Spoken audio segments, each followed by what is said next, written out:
ya me da un fuerte amén para saber que llegó. Génesis capítulo 36. Déjenme acá yo buscar. Génesis.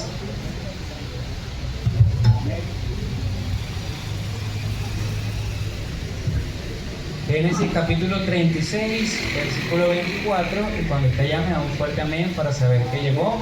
¿Y quién está contento de estar en su iglesia, hermanos? Gloria al Señor por ello. Y bueno, quiero el día de hoy aprovechar este tiempo para compartirles un mensaje de ánimo y de confianza, porque yo creo, hermanos, que Dios sigue siendo Dios en todo momento, ¿ok? Dios sigue siendo Dios y sigue estando en control en cualquier circunstancia. Y bueno, orando en estos tiempos, hermanos, ¿qué podemos enseñar a la iglesia que sea de bendición? Y yo creo que parte de lo que necesitamos reforzar, recordar o animarnos, porque tal vez se ha perdido, es en esa confianza inamovible en el Señor, ¿ok? Ese deseo de siempre confiar en Él y nunca dudar. Y cuando esté en Génesis capítulo 36, versículo 24, me da un fuerte amén para saber que llegó. De este versículo voy a partir, o voy a dar la enseñanza, porque quiero tomar de acá una frase. Dice ahí la palabra de Dios, Génesis capítulo 36, versículo 24, dice así: y los hijos de Zibeón fueron Aja y Aná. Este Aná es el que descubrió, ¿qué dice a continuación, hermano? Manantiales en el desierto, cuando apacentaba los asnos de Zibeón, su padre. Quiero enfocarme en esta mañana en esa frase que dice, hermanos, Aná es el que descubrió manantiales en el desierto. Yo quiero poder el día de hoy hablarle de un Dios que pueda hacer brotar agua de la roca y que pueda hacer que fuentes de agua salgan en el desierto. Yo quiero hablarle de ese Dios en esta mañana. Vamos a orar para que Dios dirija esta enseñanza. Cerramos nuestros ojos y oramos.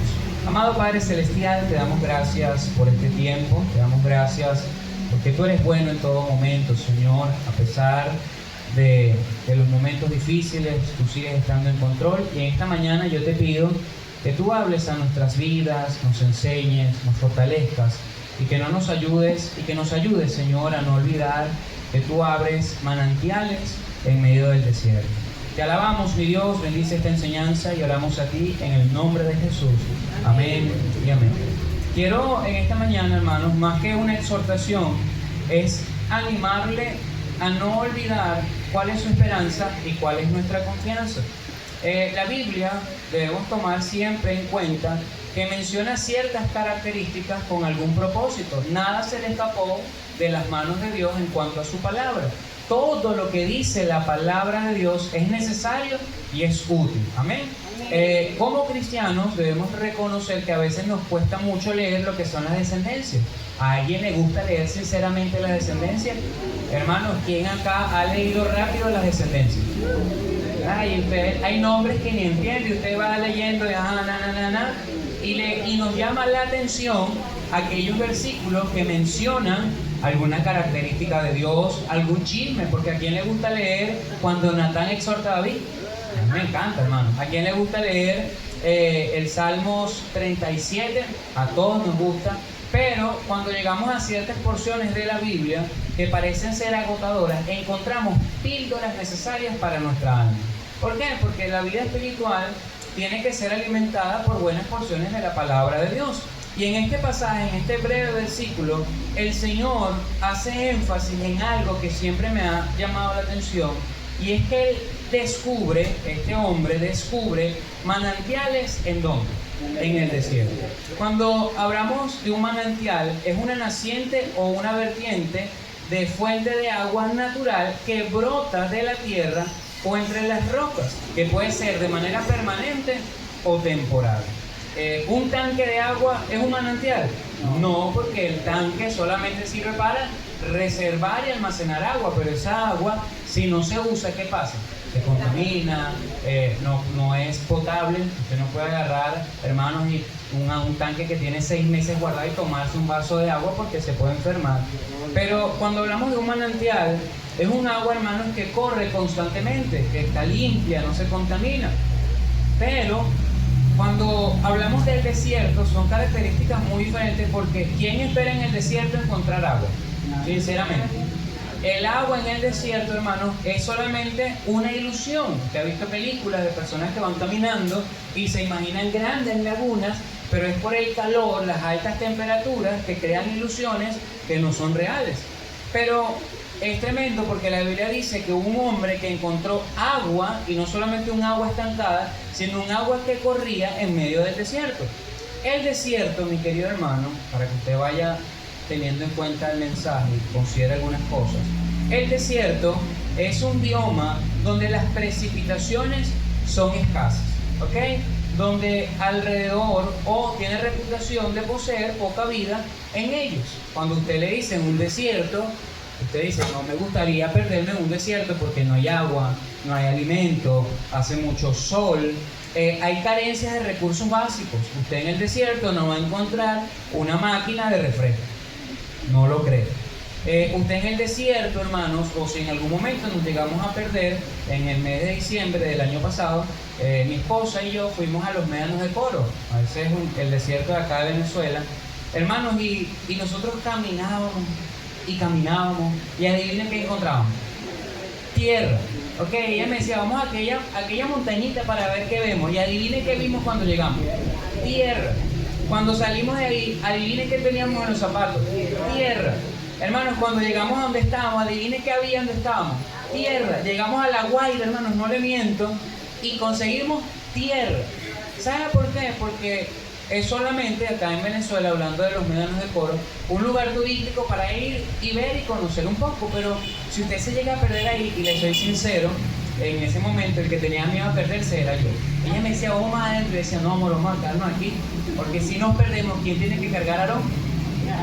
Entonces, Aarón ya en ese momento eran 12 kilos, no era fácil la cuestión.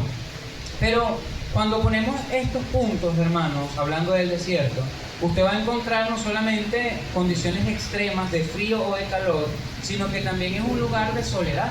Las personas tienden a morir en el desierto por la ausencia de otros acompañantes. Mire, las personas que andan en un desierto viven con visiones e ilusiones. Pero cuando comparamos todo eso, hermanos, a lo que estamos viviendo, yo quiero que usted sepa que en estos días, en este tiempo, lo que hemos vivido, nos ha llevado a encontrarnos en un desierto en ciertos aspectos. Hermanos, nos ha llevado a encontrarnos en desiertos emocionales. Hay personas que actualmente no gozan de ciertas emociones como paz. Hermanos, hay personas que perdieron el amor de familiares. Hay personas, hermanos, que carecen de emociones sentimentales porque la tragedia se lo arrebató todo. Y se encuentran temporalmente en un desierto emocional. Mire, cuando vamos a la sequía, cuando encontramos o hablamos del desierto, yo quiero que usted sepa que Dios sigue estando en las condiciones y situaciones más extremas. El Dios que cuidó de nosotros antes de este mes, hablando del 23 de junio hacia atrás, es el mismo Dios que ha cuidado de nosotros después del terremoto. Amén. Yo creo eso. Pero la pregunta es, ¿qué quiere Dios para su iglesia en esta situación que vivimos? Porque hay quejas razonables. ¿Alguien acá se ha quejado razonablemente? Sí, por ejemplo, si usted lo hacen hacer una cola de 3 horas y le dicen, ya no vamos a atender a más nadie, lo primero que viene a la mente es, ¿y por qué no me dijiste cuando comencé a hacer la cola? ¿Alguien le ha pasado eso, hermano? Y parece una queja razonable. Mire, hay otras quejas que pudieran decirse, es que tiene razón su queja, su reclamo, y pudiéramos quejarnos, y lo digo con mucho cuidado, delante de Dios con razón y decir, Señor, ¿por qué estamos viviendo todo esto? Señor, ¿para qué pasó todo esto? Pero la pregunta es, ¿qué quiere mostrar Dios en medio de todo esto? Porque yo creo, hermano, que Dios va a abrir manantiales en estos momentos tan difíciles. Cuando hablamos del pueblo de Israel, que es donde voy a desarrollar la enseñanza, yo quiero que usted entienda que Dios es un Dios de pruebas. Mire, Dios es excelente haciendo cosas que usted y yo no imaginamos. Dios es Dios grande en los momentos más difíciles. Y vaya por favor a Éxodo capítulo 14. Con su mente, tenga en mente la frase manantiales en el desierto. Vaya a Éxodo capítulo 14, por favor. Éxodo capítulo 14, porque, hermanos, Dios pasa a su pueblo por lugares secos para ver su mano. Mire, Dios pasa a su pueblo, y cuando digo su pueblo, en Éxodo vamos a hablar de Israel, pero yo creo que en estos tiempos pasa a la iglesia por ciertas pruebas, hermanos, incomprensibles, pruebas que no entendemos, pero pruebas en las cuales Dios está. Éxodo capítulo 14, por favor, cuando esté allá, me da un fuerte amén. Dice la palabra de Dios, hermanos, y vamos a ver algunos versículos, específicamente vamos al versículo 11, por favor. Dice ahí la palabra del Señor. Y dijeron a Moisés: ¿no había sepulcros en Egipto que nos ha sacado para que muramos en el desierto? Acá está el pueblo de Israel, hermanos, ¿en medio de qué lugar? En medio del desierto. No había recursos, no había provisión, y ellos comienzan a quejarse razonablemente con Dios, porque ellos le dicen a Moisés: no había en Egipto donde morir. ¿Era verdad o era mentira? En cierto aspecto era verdad, pero ellos olvidaron que en Egipto eran esclavos. Hermanos, no solamente le dicen eso, le dice allí que nos ha sacado en este desierto. ¿Por qué has hecho así con nosotros, que nos has sacado de dónde? De Egipto. ¿No es esto lo que te hablamos en Egipto diciendo: déjanos servir a los egipcios? Porque mejor nos fuera servir a los egipcios, ¿qué dice, hermano? Que morir ¿en dónde? En el desierto. Ahora, parece razonable y claro que es mejor morir en un lugar con tus familiares cómodo a morir en un desierto. Pero Dios, hermanos, hace cosas grandes en los peores lugares. Y en el versículo 14 dice la palabra de Dios allí, el versículo 13 dice: y Moisés dijo al pueblo, ¿qué dice, hermano? No temáis, estad firmes y ved la salvación que Jehová hará con vosotros hoy, porque los egipcios que hoy veis, nunca más para siempre lo veréis. Jehová peleará por vosotros y vosotros estaréis como tranquilos. Mire, Moisés habla al pueblo y le dice: tranquilo, que Dios está contigo, hermano. Y yo quiero recordarle en esta mañana que Dios está con nosotros, mi querido hermano. Mire, yo no sé con qué cargas usted llegó acá hoy, pero lo que sí le puedo decir es que Dios está con nosotros. Mire, Dios está a nuestro lado y podemos apropiarnos cuando dice la Biblia: venid a mí todos los que estéis como trabajados y cargados. Mire, antes predicábamos ese versículo para el mundano y decíamos: ven a Cristo porque necesitas del Señor. Pero ahora la iglesia, hermanos, de Dios está cargada y tiene muchos problemas. Hermanos, la solución más rápida para el pueblo de Israel era simplemente regresar a Egipto. Pero mire lo que dice el versículo 15. Entonces Jehová dijo a Moisés: ¿por qué clamas a mí? Di a quién, a los hijos de Israel que ¿qué? Que marchen. Ellos, hermanos, tenían al frente el mar, y ese mar tenía aproximadamente 2.200 kilómetros de largo y un ancho de 335 kilómetros. Pero en el versículo 20 dice la palabra de Dios: e iba entre el campamento de los egipcios y el campamento de Israel, y era nube y tiniebla para aquellos, y alumbraba a Israel de noche, y en toda aquella noche nunca, ¿qué dice ahí, hermanos? Se acercaron. Es tremendo que el pueblo de Israel vio la mano de Dios en medio de una persecución.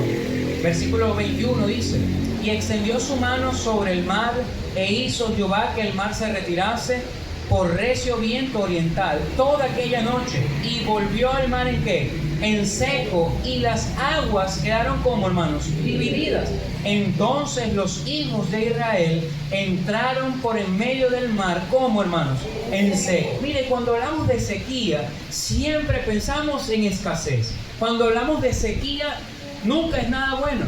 Pero cuando Dios está en medio, hermanos, de la sequía, Dios tiene algún propósito. Mire, Dios pasó a su pueblo en medio de ese río en seco, porque Dios quería preservar a su pueblo, hermanos. Si Dios está permitiendo esta situación tan difícil para la iglesia, es porque Dios se va a glorificar. Hermanos, a veces pensamos que Dios obra a nuestra manera. A veces pensamos que Dios obra la forma de pensar que nosotros tenemos. Mira, el pueblo de Israel se encontraba entre la espada y la pared. En un lado tenían al pueblo de Israel y en el otro tenían al mar.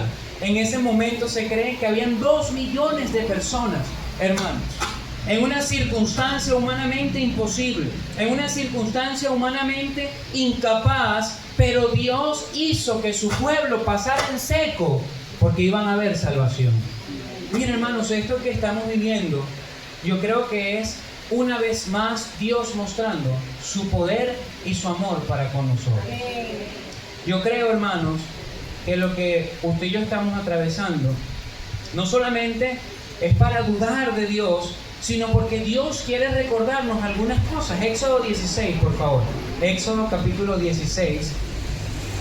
Éxodo capítulo 16. En ese pasaje, hermanos, habla de la provisión de Dios del maná. ¿Dónde estaba el pueblo de Israel cuando Dios proveyó el maná? En el desierto, hermanos. Versículo 16, versículo 1, por favor, dice así.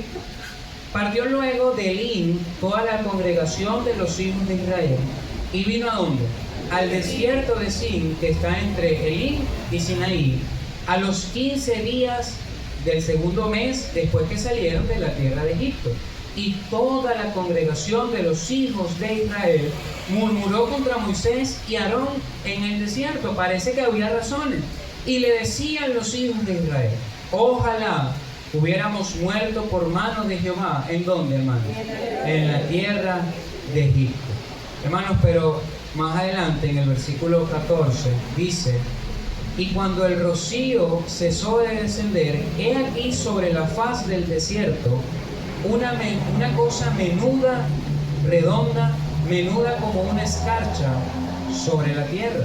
Versículo 15, y viéndolo los hijos de Israel se dijeron unos a otros: ¿qué es esto? Porque no sabían qué era. Entonces Moisés le dijo: es el pan que Jehová os da para comer. Amén. Hermanos, Israel no iba a conocer el maná si no pasaban el desierto.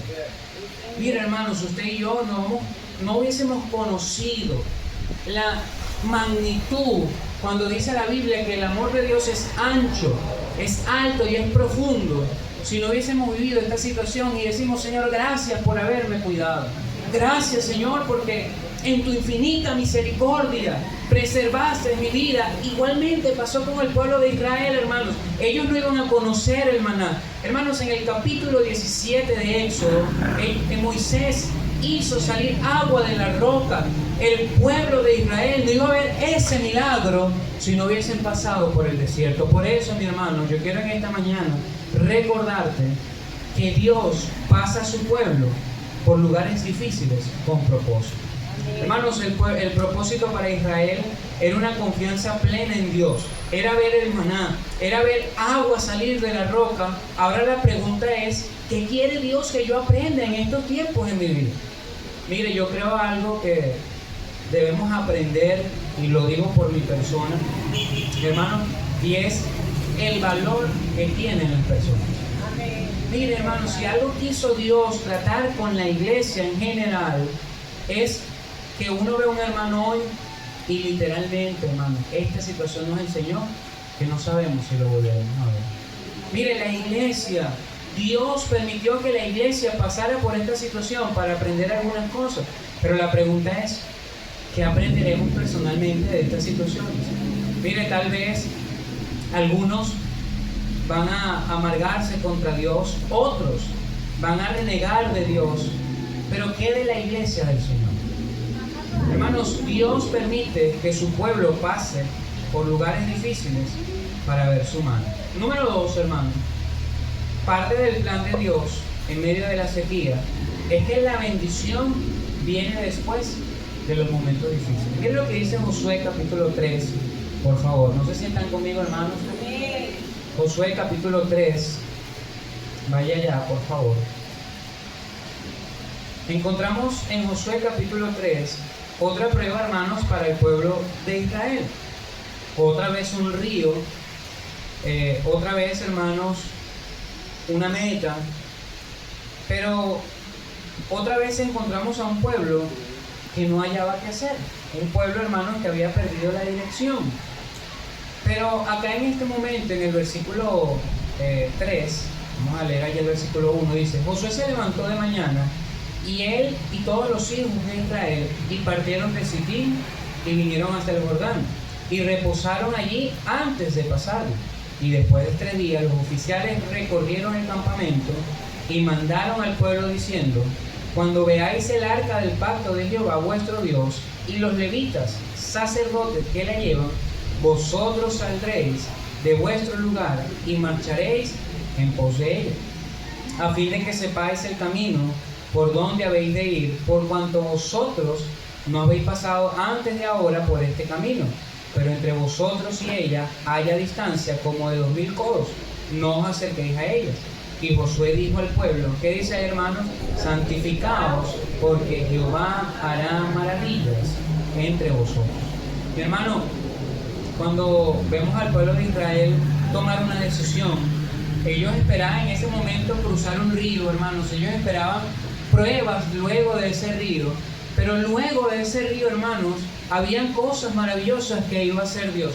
Y yo creo y debemos tener en nuestros corazones que después de esta turbulencia, hermanos, que acabamos de vivir, lo que usted esté pasando, hermanos, lo que usted esté llevando sobre sus hombros, yo quiero recordarle en esta mañana que Dios hará cosas maravillosas. Pastor, ¿cómo Dios hace algo maravilloso de mi dolor? Él es Dios, hermano, y algo puede hacer. Pastor, ¿cómo Dios puede hacer algo maravilloso en medio de tanta tragedia? Él es Dios, hermanos, que hizo sacar agua de la roca. Mire, Él es Dios, hermanos, que proveyó el maná en el desierto, y aún así Dios, hermano, cuando no hay fe, Él obra. Hermanos, Dios va a hacer grandes cosas en medio de estos tiempos. Y lo está haciendo, mi querido hermano. ¿Cuántas personas no han conocido del Señor? Mire, ¿cuántas personas no han sido salvos por la predicación? Porque en medio de esta tragedia, el corazón de muchos, hermanos, se volvió sensible a la palabra de Dios. Pero ¿qué de mí, pastor? ¿Cómo puedo yo ver las bendiciones después de esta tragedia? Bueno, hermanos, algunos consejos prácticos. Repose su fe en el Señor. Pastor, ¿cómo hago si lo perdí todo? ¿Cómo usted me dice a mí, pastor, que crea un Dios vivo cuando lo perdí todo? Perdí lo material, pastor, perdí algún ser querido. Mi querido hermano, lo que le puedo decir es que Dios se glorifica en lo que usted menos piensa. Mire, Dios está dispuesto en medio de la sequía que estamos atravesando a hacer cosas maravillosas. Versículo 17 del capítulo 3, por favor. Del mismo Josué. Josué capítulo 3, versículo 17 dice: mas los sacerdotes que llevaban el arca del pacto de Jehová estuvieron, ¿en qué, hermanos? En seco, firmes en medio del Jordán, hasta que todo el pueblo hubo acabado de pasar el Jordán. Y miren lo que dice a continuación: y todo Israel pasó en seco. Hermanos, lo que para nosotros es ilógico y es sin sentido, Dios se glorificará después de este tramo. Hermanos, Dios sigue en control. Hermanos, otra cosa que podemos aprender es que Dios muestra su mano en la sequía. Vaya a Génesis, por favor. Génesis capítulo 21. Número 1, Dios pasa a su pueblo, hermanos, ¿por dónde? Por lugares secos. Número 2, la bendición viene después de la sequía. Y número 3, mi querido hermano, Dios muestra su mano en la sequía. Génesis capítulo 21, versículo 1, y cuando esté ya me da un fuerte amén para saber que llegó. Génesis capítulo 21, versículo 1, dice así la palabra del Señor, dice allí: visitó Jehová a Sara como había dicho, e hizo Jehová con Sara como había hablado. Acá vemos el cumplimiento de la promesa de Isaac. Sara, hermanos, había quedado encinta, pero Abraham había tenido otro hijo. Este hijo se llamaba Ismael. Este hijo había sido fuera de la promesa, ¿ok? Y Abraham tomó una decisión y le dice: mira, tienen que irse, tienen que dejar el pueblo. Pero hermanos, es tremendo que Dios también cuidó de él. Versículo, por favor, 14 del capítulo 21. No estén allá, ahí mismo en el versículo le dije 14, ¿cierto? 14, capítulo 21, versículo 14 dice: entonces Abraham se levantó muy de mañana y tomó pan y un odre de agua y lo dio a Agar, poniéndolo sobre su hombro y le entregó al muchacho. Y la despidió y ella salió. ¿Y qué dice a continuación, hermanos? Y anduvo errante por el desierto de Berseba. Hermanos, las situaciones nos hacen andar errantes. Miren, estos días, yo no sé si a usted le ha pasado, pero ¿a quién se le ha ido, hermanos, por un momento el deseo de pensar? Usted se queda en blanco. ¿A alguien le ha pasado eso, hermanos? Usted simplemente se queda con un stop emocional. Hermanos, ¿a quién le ha pasado por un momento que su vida se detuvo, que hay algunas cosas que perdieron sentido? Porque la sequía, hermanos, nos hace andar errantemente. Pero acá dice la Biblia que el muchacho y su madre habían salido errantes por el desierto y pareciera que Dios no iba a cuidar de ellos. Hermanos, pareciera que en este tiempo que vivimos algunos errantes, sin propósito, sin meta, sin guía, y decimos, ¿para qué voy a hacer si ya todo perdió el sentido, pastor? Bueno, Dios muestra su mano, hermanos, cuando usted y yo andamos errantes. Versículo 15 dice ahí: y le faltó el agua del odre. Hermanos, Agar e Ismael se quedaron sin los recursos básicos. No había agua, no había alimento, hermanos, no había nada cerca. Y pareciera, y dice ahí, y echó al muchacho debajo de un arbusto y se fue y se sentó enfrente, a distancia de un tiro de arco, porque decía: no veré. ¿Qué dice, hermanos? Cuando el muchacho muere. Hermanos, aquí vemos a una madre que había perdido la esperanza. Vemos a una mujer, hermanos, que había perdido la confianza y dijo: se me acabó lo que humanamente podía ministrar. Y ahí comienza Dios, hermanos. Mire, cuando la comida en la despensa se agote, Dios comienza. Mire, cuando el agua se acabe, Dios comienza. Cuando la situación parece ser descontrolada y usted se sienta simplemente a decir: Dios, no tengo más nada que hacer, Dios comienza. Y el versículo 16, hermanos, dice, continúo leyendo, porque decía: no veré cuando el muchacho que muera. Y cuando ella se sentó enfrente, el muchacho alzó su voz y ¿qué más, hermano? Y lloró. Mire, si hay algo que comparar es que nuestro estado está en un momento de luto y de lloro. Mire, está en un momento donde personas andan errantes, hermano. Pero en el versículo 17, mire lo que dice: y oyó Dios la voz ¿de quién? Del muchacho. Y el ángel de Dios llamó a Agar desde el cielo y le dijo: ¿qué tienes, Agar? No temas, porque Dios ha oído la voz del muchacho en donde está. Levántate, alza al muchacho y sosténlo con tu mano, porque yo haré de él una gran nación. Hasta ahí, hermanos, pareciera el potencial humano, porque Dios le dice, ¿quién acá, hermanos, se puede apropiar de la frase: yo voy a ayudar a mi hijo? ¿Quién acá? Él dice: no, yo agarro a mi muchacha y si le pasa algo, lo primero que agarra a mi esposa y a mi hijo y salgo corriendo. Pero acá pareciera que Dios está diciendo: bueno, haz lo que tú puedas, vamos a dar el potencial humano. Pero nos dimos cuenta que el potencial humano se agota, ¿no? Miren, nos dimos cuenta que aquellos que eran muy fuertes en una tragedia se debilitan. Y en el versículo 19 dice: entonces Dios, ¿qué dice ahí, hermano? Le abrió los ojos y vio una fuente de agua, y fue y llenó el odre de agua y dio de beber al muchacho. Hermanos, qué tremendo que Dios no necesita un río para que haya agua. Dios necesita lugares secos para mostrar su poder. Yo no sé, mi querido hermano, cuáles son las circunstancias que usted está viviendo ahorita, pero lo que sí le puedo decir es que donde termina el potencial humano, donde termina lo que yo puedo hacer, comienza la buena mano de Dios. Mire, yo quiero animarle en esta mañana que Dios, en medio de la sequía, nos va a seguir cuidando. La sequía, hermano, nos podrá hacer desconfiar. Como Agar, hermanos, ella tomó una decisión y dijo: bueno, nos echaremos a morir porque ya la vida perdió sentido. Pero Dios, hermanos, le volvió a dar un propósito de vida. Tal vez usted está acá sentado y hay tantas cosas que lo agobian y usted dice: pastor, humanamente no tengo fuerzas. pastor, humanamente no tengo ánimo, no tengo deseo, pastor. Humanamente, pastor, no quiero hacer nada. Siento que todo se volvió nada, pastor. Tantas cosas, tantos planes, tantas metas. He quedado en el desierto, pastor. Pero en el desierto, hermanos, es donde Dios se glorifica y hace que de la tierra salga agua, mi querido hermano.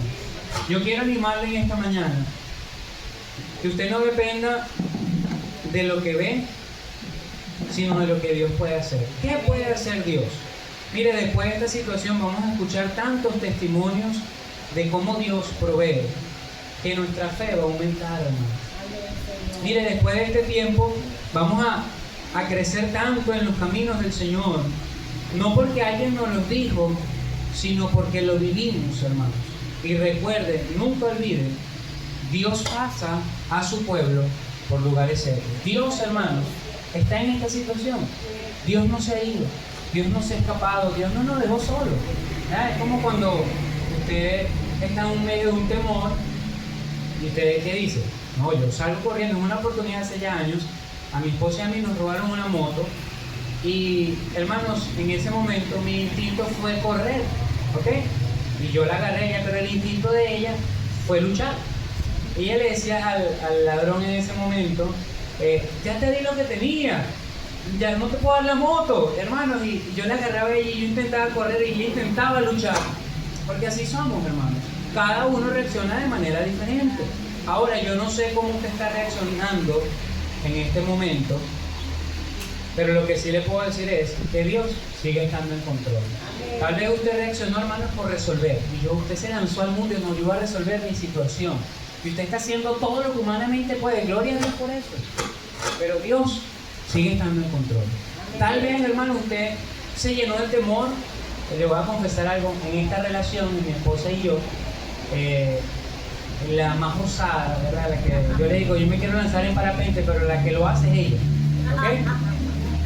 Yo soy más nervioso, soy más pasivo, pienso malas cosas. Yo veo a alguien en una patineta y digo, se va a caer. Ella lo ve y me dice, déjalo quieto. Bueno, es mi ayuda idónea.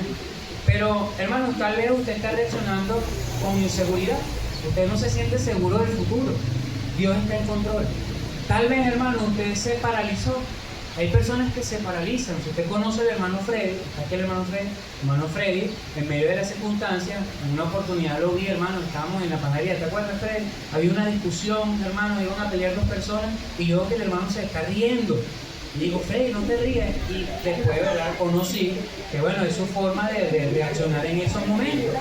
Hermanos, tal vez usted reacciona con molestia. Usted últimamente está irritado. Usted pelea por todo, por nada, por si acaso, por sinvergüenza, con vergüenza. Todo nos molesta, hermano. Si llueve, nos molesta. Si llega mi esposa, me molesta. Si llega mi esposo, me molesta. Si el niño habla, me molesta. Si el niño no habla, me molesta. Si la iglesia hace servicio, me molesta. Si la iglesia no hace servicio, me molesta. Hermano, es porque estas situaciones nos hacen actuar de manera diferente, pero Dios sigue estando en control. Tal vez usted ha reaccionado en medio de esta tragedia con molestia hacia Dios. Usted siente que Dios nos defraudó. Usted dice, oye, pastor, si usted me pregunta a mí, yo siento que Dios nos defraudó. Yo siento que Dios nos dejó solos.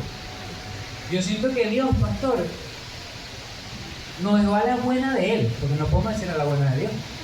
Nos dejó a la buena de lo que Él quería. Bueno, hermanos, si ese es su sentido, Dios sigue estando en control. Mire, si usted hoy se levantó, hermano, y pudo ver una vez más a ese ser querido, es porque Dios sigue estando en control. Mire, hermano, si usted se levantó y me dice, pastor, no tengo nada, hay tantas necesidades, no olvide que Dios se glorifica en las situaciones más extremas. Pero la pregunta es, ¿usted cree que Dios está en control? ¿Usted cree, hermanos, o creemos que después de esto Dios va a bendecir? ¿O usted cree, hermanos, o creemos que Dios muestra su mano en medio de la sequía? ¿Sabe? Todo eso va a hacer que al final dé un resultado. O usted y yo salimos como el oro, más purificados, hermanos, o salimos enojados con Dios. Y perdone lo que le voy a decir, probablemente nos alejemos de Dios. Hay un corazón que se endurece contra el Señor, es un corazón que está pronto a simplemente abandonar los caminos de Dios. No olvide, hermanos, el desierto no es un lugar que impide el poder de Dios.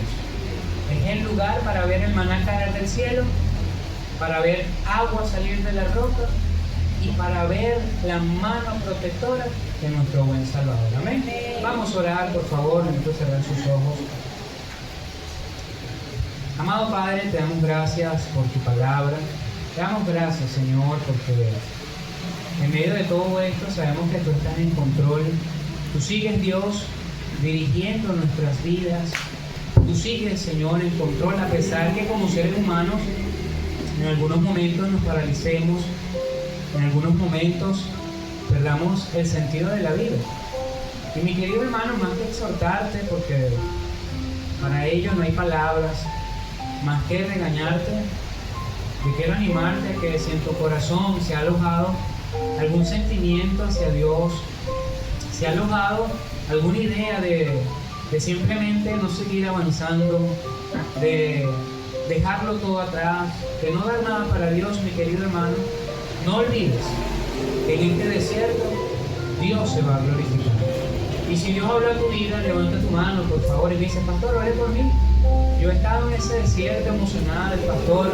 A veces he perdido el ánimo. Amén, amén. A veces, pastor, amén. Gloria a Dios, gloria a Dios. Sabes, yo no sé cuál es tu desierto, porque los problemas siguieron, las circunstancias continuaron. Tal vez tu lucha y tu desierto no fue producido por la tragedia. Era un desierto que venías atravesando, problemas en la familia, problemas personales. Tal vez el desierto, mi querido hermano, no comenzó el 24 de junio, sino que simplemente se profundizó la sequía en tu vida. Bueno, yo quiero animarte que tú puedas encontrar manantiales en el desierto. La vida cristiana, hermanos, necesita de una constante renovación de nuestra comunión con Dios. A partir de ahora, cuando camines en lugares secos, dile al Señor: muéstrame tu mano y muéstrame tu mano. Y si en este lugar hay alguien que me dice: pastor, yo no conozco al Señor, no puedo tener esa confianza que usted expresó, no sé, pastor, si yo muera hoy y mi alma va a ir al cielo, pero ore por mí, pastor, yo quiero que alguien me explique. Y si es así, levanta tu mano, por favor. Ahí hay una mano levantada. Alguien se te va a acercar, un caballero allá de negro, de camisa negra, por favor. Si alguien me dice: pastor, yo quiero confiar en el Señor, acá adelante hay una dama. Pastor, yo estoy pasando un desierto, pero necesito la ayuda de Dios. Ore por mí, pastor. Pastor, yo quiero que el Señor me consuele, yo quiero tener esa esperanza. La dama de rojo, el caballero de camisa negra. Y si alguien más me dice: pastor, ore por mí, yo quiero conocer al Dios que abre manantiales en el desierto, levanta tu mano, por favor, y alguien se te va a acercar. Oramos. Amado Padre Celestial, te damos gracias, Señor, por tu bondad. Padre, te damos gracias, aunque pareciera difícil decirlo, por este desierto que tú nos has permitido pasar en diferentes maneras. Pero ayúdanos, Señor, a recordar que tú pasas a tu pueblo por lugares secos, pero, Señor, que tu mano se muestra en los lugares secos también. Te alabamos, mi Dios, te damos gracias por este tiempo. Bendice a mis hermanos y oramos a ti en el nombre de Jesús. Amén y amén.